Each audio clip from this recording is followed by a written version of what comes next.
everybody, this is Queen Emma. Look at her, Queen Emma Kaleleonalani.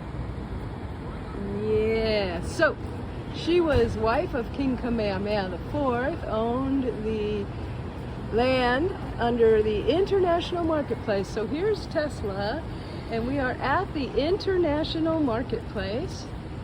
She owned the land here. She was adopted and raised by her uncle, who was British, and her aunt, who was Hawaiian, and was taught both British and Hawaiian ways.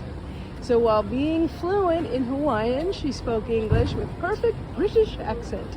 She was an excellent horse rider, a fine vocalist, a talented pianist, and a good dancer. Beloved by her people, Queen Emma was a humanitarian, joining her husband in a personal crusade to stem the decline of the native Hawaiian. As a result, their efforts, Queen's Hospital was established in 1859 in Honolulu.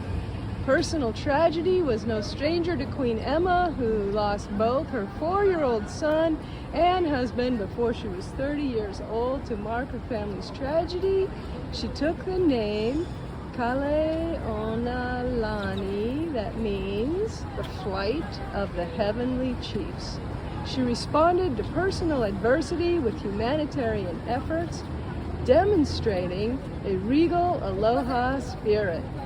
She helped found 2 schools, helped establish the St. Andrew's Cathedral.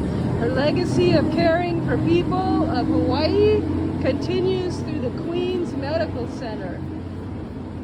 Now, King William Lunalilo, from 1835 to 1874, was the first elected king in Hawaiian history.